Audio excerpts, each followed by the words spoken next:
வணக்கம் மக்களே! இந்த வீடியோவில் நம்ம சில பங்குகள் பற்றியான அப்டேட் எல்லாம் டிஸ்கஸ் பண்ண போகிறோம். அதில் நம்ம முதலாவதாக பார்க்க போகிறது ஆட்டோ செக்டார் பற்றி தான் பார்க்க போகிறோம். ரெண்டாவது நம்ம இதுக்கு முன்னாடி ஆல்ரெடி சில பங்குகள் பற்றியெல்லாம் டிஸ்கஸ் பண்ணியிருக்கோம். அந்த பங்குகள் பற்றி நண்பர்களுக்கு தொடர்ந்து கேள்விகள் வந்துட்டே இருக்குது. ஸோ அதுக்கு சில விளக்கங்களை கொடுக்கணும் அப்படிங்கிறதுக்காக அந்த பங்குகளை பற்றி நம்ம பார்க்க போகிறோம். ஸோ ஒன்றொன்னா பார்ப்போம். முதல்ல நம்ம ஆட்டோ செக்டாரை பற்றி பார்ப்போம். ஆட்டோ செக்டார் பங்குகளை பற்றி டிஸ்கஸ் பண்ணிவிட்டு ஸோ அப்படியே நம்ம செய்திகளுக்குள்ளே போயிட்டு நெக்ஸ்ட் இந்த பங்குகள் பற்றி நம்ம டிஸ்கஸ் பண்ணுவோம்.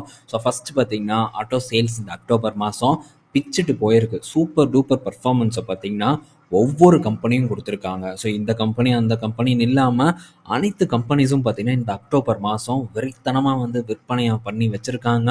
ஸோ டாடா மோட்டார்ஸ் ரெண்டாவது இடத்துக்கு பார்த்தீங்கன்னா இப்போது முன்னேறி வந்திருக்காங்க. அதுவும் இந்த ஃபெஸ்டிவ் சீசன் செப்டம்பரில் 21 நான் நினைக்கிறேன், அப்போ இருந்து அக்டோபர் 21 வரைக்கும் நினைக்கிறேன் 1,00,000 வண்டி கிட்ட விற்றுருக்கிறதா டேட்டா வந்திருக்கு. ஸோ இதெல்லாம் விடுங்க, இந்த அக்டோபர் மாதம் மட்டும் பார்த்தீங்கன்னா நல்ல சேல்ஸை பண்ணி ரெண்டாவது இடத்துக்கு வந்திருக்காங்க டாடா மோட்டார்ஸ். அடுத்தது மஹிந்திரா இருக்காங்க, அதுக்கு அடுத்தது ஹியூண்டாய் இருக்காங்க. முதல் இடத்துல எப்பவும் போல நம்ம அன்னபோஸ்ட் மாருதி சுசுகி தான் இருந்துட்டு இருக்காங்க. மற்ற நிறுவனங்கள் கியா பார்க்கும்போது ஒரு 30,000 வண்டி வித்திருக்காங்க. டொயோட்டா பார்க்கும்போது ஒரு 40,000 42,000 வண்டி கிட்ட வித்திருக்காங்க.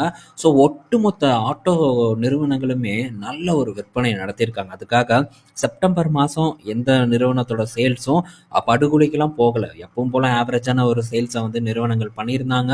ஸோ இந்த அக்டோபர் மாதம் சேல்ஸ் இன்க்ரீஸ் ஆகிறதுக்கான மெயின் ரீசன் ஒன்று பார்த்தீங்கன்னா ஃபெஸ்டிவ் சீசன், ரெண்டாவது ஜிஎஸ்டி கட்டு தான். பட் என்ன ஒரு கருத்து பரவப்பட்டு இருந்ததுன்னா, ஸோ ஜிஎஸ்டி பெரிய அளவுக்கு இம்பேக்ட் எல்லாம் ஏற்படுத்தாது அப்படின்னு தான் சொல்லிட்டு இருந்தாங்க. ஆனால் ஜிஎஸ்டி கட்டோட இம்பேக்ட் என்ன அப்படிங்கிறத ஆட்டோ சேல்ஸ் டேட்டா வச்சு பார்க்கும்போது நமக்கு கண்கூடா தெரியுது. ஸோ ஜிஎஸ்டி கட் எந்த அளவுக்கு ஒரு இம்பேக்டை ஏற்படுத்தியிருக்கு சேல்ஸில் அப்படிங்கிறதும் நமக்கு கண்கூடா தெரியறத நம்மளால் பார்க்க முடியுது. ஸோ ஓகே, இப்போ ஒவ்வொரு நிறுவனங்களும் எப்படி பண்ணியிருக்காங்க அப்படிங்கிறத, அதுவும் குறிப்பாக அந்த 4 நிறுவனங்கள் எப்படி வளர்ச்சியை கொடுத்துருக்காங்க அப்படிங்கிறத வாகன் டேட்டா அடிப்படையில் நம்ம பார்ப்போம்.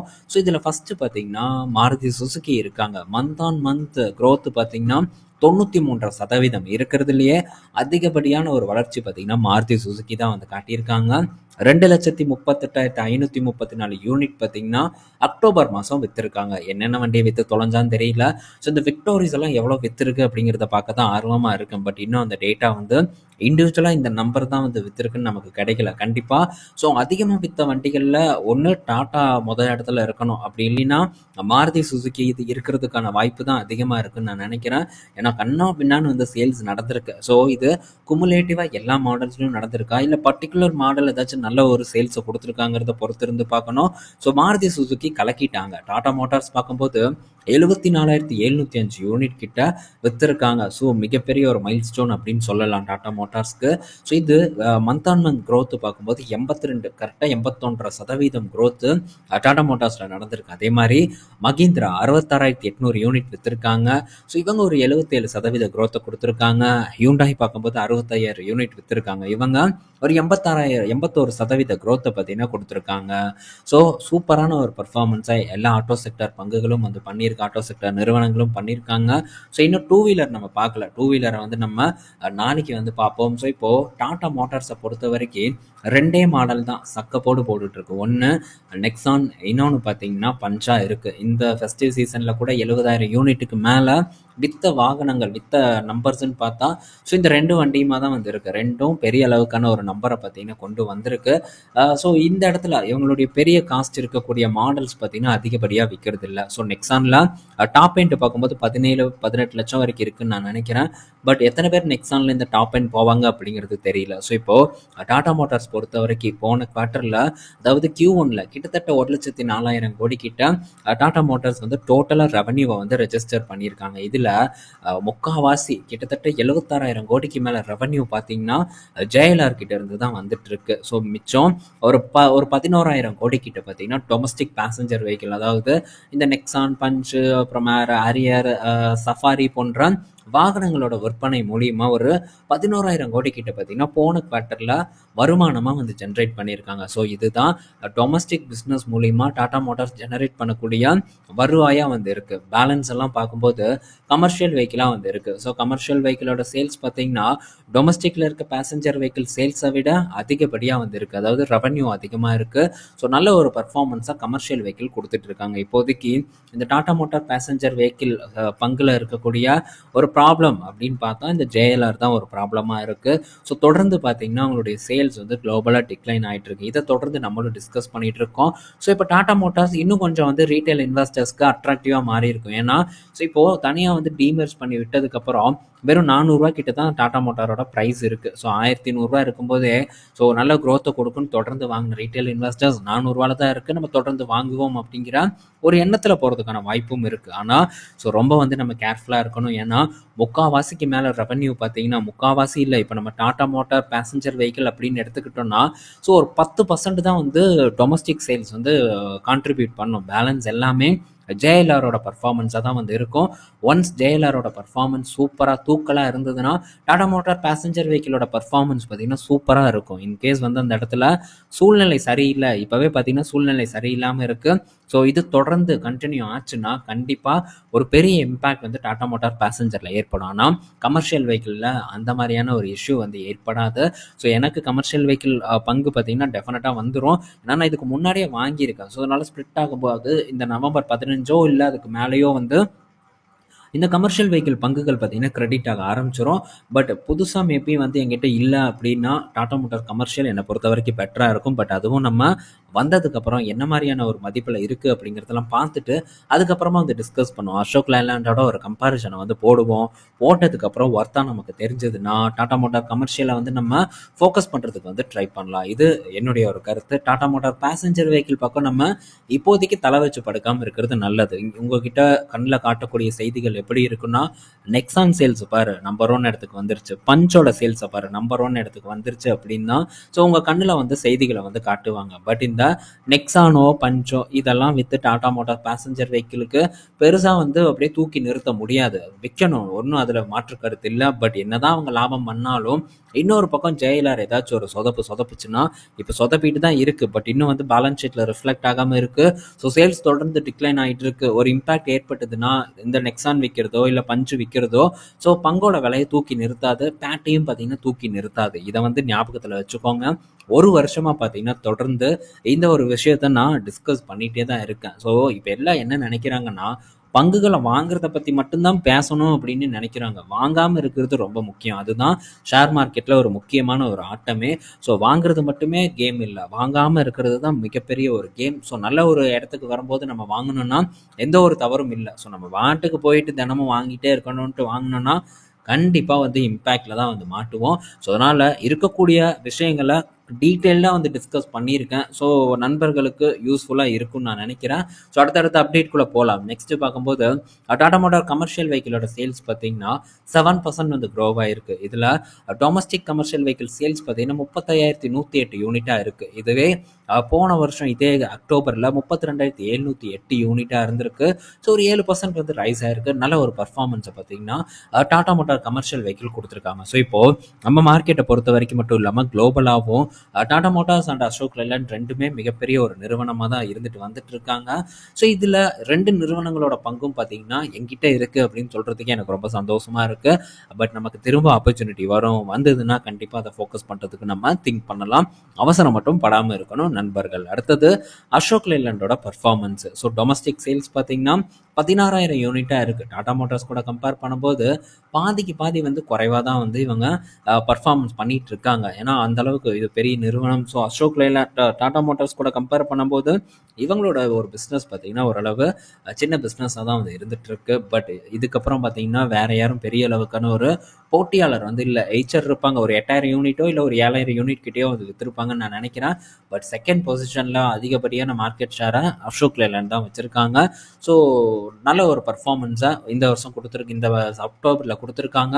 16% க்ரோத் பார்த்தீங்கன்னா ஏற்பட்டிருக்கு.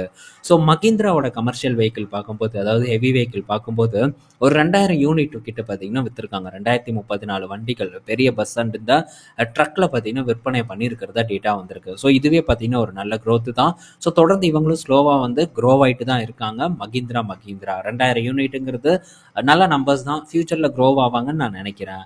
ஸோ அடுத்தது பார்த்தீங்கன்னா மகேந்திரா கிட்ட இருந்து ஒரு அப்டேட்டு. ஸோ 7 சீட்டர் எஸ்யூவியை வந்து இந்த நவம்பர் மாதம் 27 லான்ச் பண்ண போகிறதா சொல்லியிருக்காங்க. அதே மாதிரி டாடா சியாராவும் நவம்பர் 25ன்னு நினைக்கிறேன் அவங்களும் வந்து லான்ச் பண்ணுறாங்க. ஸோ சியாரா பார்த்தீங்கன்னா கிரெட்டா ரிவல் அப்படிங்கிறாங்க. பட் எத்தனை பேர் தான் கிரெட்டா கூட போட்டி போட போகிறாங்க, போட்டி போட்டு ஜெயிக்க போகிறாங்க அப்படிங்கிறது நமக்கு தெரியல. ஸோ வெயிட் பண்ணி பார்ப்போம் என்ன நடக்குதுட்டு. இது மகேந்திரா அண்ட் டாடா கிட்ட இருந்து வந்த அப்டேட். அடுத்தது டிட்டாகர் ரயில் சிஸ்டம் பார்த்தீங்கன்னா ஒரு கான்ட்ராக்டை வின் பண்ணியிருக்காங்க மும்பையில். ஸோ அவங்க பார்க்கும்போது 2481 கோடி மதிப்பிலான கான்ட்ராக்ட், ஒரு 130 கோச்சஸ் வந்து சப்ளை பண்ணுறதுக்கான ஒரு கான்ட்ராக்டாக இது இருக்குது. பட் இந்த ஸ்டாக் கொஞ்சம் ஓவர் வேல்யூட் பொசிஷனுங்கிறதுல எந்த ஒரு டவுட்டும் வேண்டாம். இங்கெல்லாம் எந்த ஒரு ஆப்பர்ச்சுனிட்டியும் இல்லை அப்படிங்கிறதையும் நம்ம புரிஞ்சுக்கணும். அடுத்தது பாரத் எலக்ட்ரானிக்ஸ் அவங்களுடைய பர்ஃபார்மன்ஸ் இந்த குவார்ட்டரில் நல்லா இருக்கு. இயர் பார்க்கும்போது 26% பார்த்தீங்கன்னா பேட்டு உயர்ந்திருக்கு. 1287 கோடி பண்ணியிருக்காங்க. இதுவே போன வருஷம் இதே குவார்ட்டரில் 1092 கோடியாக வந்து இருந்திருக்கு. ஸோ பெல் பார்க்கும்போது ஒரு நல்ல பர்ஃபார்மன்ஸ். பட் பெல்லும் ஓவர் வேல்யூட். இப்போதைக்கு டிஃபென்ஸ் செக்டர் நல்லா பண்ணுது. பட் இந்த மாதிரி நல்லா பண்ணும்போது நம்ம போய் கை வச்சோம்னா மாற்றுறதுக்கான வாய்ப்பு அதிகமாக இருக்குது. ஸோ அடுத்தது பார்த்தீங்கன்னா பெர்ப்ளெக்சிட்டி கிட்ட இருந்து ஒரு அப்டேட்டு. ஸோ இந்த பெர்ப்ளெக்சிட்டி என்ன பண்ணுறாங்க அப்படின்னா நம்ம நாட்டில் இருக்கக்கூடிய அரசியல்வாதிங்க என்னென்ன பங்குகளை ஹோல்டு பண்ணுறாங்க அப்படிங்கிற டீட்டெயில்டாக இன்னும் வரக்கூடிய சில வாரங்களில் வந்து நாங்கள் ரிவீல் பண்ண போகிறோம் அப்படின்னு வந்து சொல்லியிருக்காங்க. இன்னும் நம்ம போய் பெர்ப்ளெக்சிட்டியில் போய் சர்ச் பண்ணோன்னா நமக்கு வந்து கிடச்சிரும். ட்விட்டரில் யாரோ கமெண்ட் போட்டிருக்காங்க. ஸோ அதுக்கு ரிப்ளை பண்ணியிருக்காரு அரவிந்த் ஸ்ரீனிவாஸ், இந்த பெர்ப்ளெக்சிட்டியோட தலைவர். இது ஒரு பெரிய ஒரு டேட்டா பார்ப்போம் வந்ததுக்கப்புறம் யார் யார் கையில் என்னென்ன மாதிரியான பங்குகள் இருக்குது அப்படின்ட்டு. ஸோ நெக்ஸ்ட் பார்த்தீங்கன்னா நம்ம டிஸ்கஸ் பண்ண வேண்டிய ஒரு 2 பங்கு. ஒன்று பார்த்தீங்கன்னா ஜிண்டால்ஸா. ஸோ தொடர்ந்து பார்த்தீங்கன்னா ஜிண்டால்ஸா பற்றி கேள்வி வருது. ஸோ என்ன கேள்வினா, ஸோ இந்த ஜிண்டால்ஸாவை நான் கன்சிடர் பண்ணலாமா சொல்லுங்க அப்படின்னு தான் வந்து கேட்குறாங்க. பட் என்னன்னா, ஸோ நீங்கள் கன்சிடர் பண்ணுங்க அப்படின்ட்டுலாம் நான் எந்த இடத்துலையும் வந்து சொல்ல முடியாது. ஸோ அப்படி சொன்னால் அது எனக்கு தான் வந்து தேவையில்லாத ஒரு பிரச்சனை ஏற்படுத்தும். ஸோ அதனால் அதெல்லாம் நான் எப்போவோ வந்து விட்டாச்சு. இந்த மாதிரி நீங்கள் வாங்குங்க இல்லை கன்சிடர் பண்ணுங்க அப்படின்ட்டு டிஸ்கஸே நம்ம பண்ணுறது இல்லை. ஸோ நான் என்ன பண்ணியிருக்கேன் அப்படிங்கிறது தான் வந்து ஷேர் பண்ணியிருக்கேன். ஸோ எந்த ஒளிவு மறைவும் இல்லாமல் தான் நான் வந்து ஷேர் பண்ணிட்டு இருக்கேன். மேபி அது நஷ்டத்தில் போனாலும் நான் பண்ணுற பர்ஃபார்மன்ஸ் என்ன அப்படிங்கிறத நீங்களும் வந்து கண்கூட பார்த்துக்க முடியும். ஸோ அதில் இப்போது இதோட பர்ஃபார்மன்ஸும் ஒரு மோசமான பர்ஃபார்மன்ஸாக தான் இருக்குது. ஸோ அதே மாதிரி ஜோதி லேபோட பர்ஃபார்மன்ஸ் மோசமாக இருக்குது. ஜேஎன்எஃப்சியோட பர்ஃபார்மன்ஸ் பார்த்தீங்கன்னா மோசமாக இருக்குது. ஸோ இதெல்லாம் பார்த்தீங்கன்னா மோசமான பர்ஃபார்மன்ஸ். கோல்கேட் ஆல்சோ பார்க்கும்போது ஸோ அது ஒரு காஸ்ட்டில் இருக்குது. அதே மாதிரி ஏசிசி பார்க்கும்போது அரௌண்ட் ஒரு காஸ்ட் கிட்ட இருக்குது. ஐடிசி பார்க்கும்போது காஸ்ட்டுக்கு மேலே தான் இருக்குது. கொஞ்சம் ஓரளவு ஒரு 5% கிட்ட ஒரு ஏற்றத்தை வந்து கொடுத்துருக்கு. ஸோ டிசிஎஸ் பார்க்கும்போது ஓரளவு பெட்டர் பர்ஃபார்மன்ஸ். ஃபினாலெக்ஸ் கேபிள் பார்க்கும்போது அதுவும் பார்த்தீங்கன்னா ஒரு டிக்ளைனான ஒரு பர்ஃபார்மன்ஸ் தான் வந்து கொடுத்துருக்கு. ஸோ என்ன நடந்திருக்கு அப்படிங்கிறத கிளியர் கட்டாக இந்த இடத்துல வந்து நான் அவங்க கூட டிஸ்கஸ் பண்ணிட்டு இருக்கேன். எந்த ஒளிவு மறைவும் இல்லை.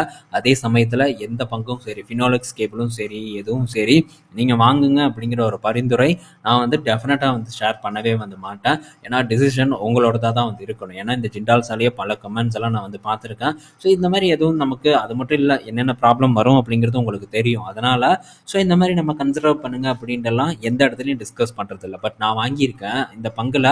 அடுத்து நான் என்ன பண்ண போகிறேங்கிறத நான் சொல்கிறேன். இப்போ பார்த்தீங்கன்னா ஒரு இந்த பங்கு வாங்கினதுலேருந்து ஒரு 12% கிட்ட ஒரு இறக்கத்தை வந்து கொடுத்துருக்கேன். ஸோ நெக்ஸ்ட் என்ன ப்ரோ என்ன ப்ரோ நீங்கள் பிளான் வச்சுருக்கீங்கிற கேள்வி பார்த்தீங்கன்னா வந்துட்டு இருக்கு. ஸோ நெக்ஸ்ட் பார்த்தீங்கன்னா இன்னும் கொஞ்சம் கூட வந்து இறங்கணும். அட்லீஸ்ட் ஒரு 25% கிட்டையாச்சும் வந்தால் தான் நெக்ஸ்ட் ஒரு ஆவரேஜ் பண்ணுறதுக்கான ஒரு விஷயத்தையும் நான் வந்து பண்ணுவேன். ஸோ அதுக்கு முன்னாடி பார்த்தீங்கன்னா எந்த ஒரு முடிவும் எடுக்க மாட்டேன். மேபி ஒரு 160 இந்த ஜென்ரல்ஸாக வந்து ரீச் பண்ணுது அப்படின்னா ஸோ அக்யூமுலேட் பண்ண ஆரம்பிச்சிருவேன். அதுக்கப்புறம் ஒரு 150 ரீச் பண்ணும்போது கொஞ்சம் அந்த இடத்துல பார்த்தீங்கன்னா ஒரு டீசெண்டான ஒரு ஆவரேஜ் பண்ணுறதுக்கு நான் ட்ரை பண்ணுவேன். இது ஜிண்டால்ஸால் நான் பண்ண இருக்கக்கூடிய ஒரு விஷயமா வந்து இருக்குது.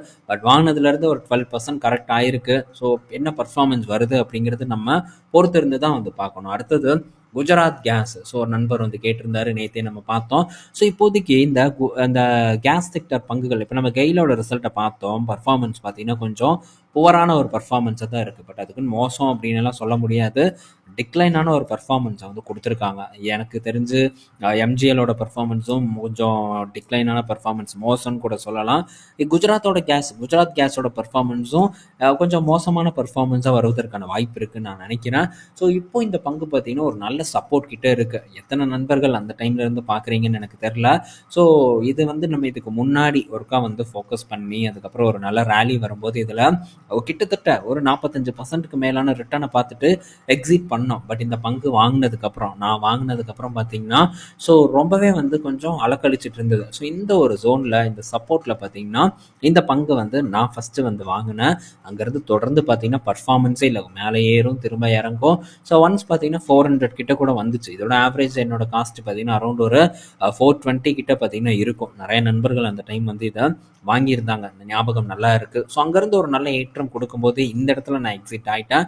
பட் அதுக்கப்புறமும் ஒரு ஏற்றம் பார்த்தீங்கன்னா நடந்தது, கொஞ்சம் டைம் எடுத்து. ஆனால் ஸோ இதுக்கே பார்த்தீங்கன்னா நான் ரொம்ப நாள் வெயிட் பண்ணேன். நான் வாங்கி வெயிட் பண்ணுறேன், வாங்கினதுக்கப்புறம் ஒரு ஏற்றம், அப்புறம் வெயிட் பண்ணுறேன். ஸோ தொடர்ந்து பார்த்தீங்கன்னா கீழே இறங்கி அதுக்கப்புறம் ஒரு பர்ஃபார்மன்ஸை பார்த்தீங்கன்னா இந்த குஜராத் கேஸ் பார்த்தீங்கன்னா டெலிவர் பண்ணுச்சு. இதுக்கு வெயிட்டிங் பீரியடுங்கிறது ஆல்மோஸ்ட் எப்படியும் ஒரு 1லேருந்து ஒரு 1.5 வருஷம் கிட்ட இருக்கும்.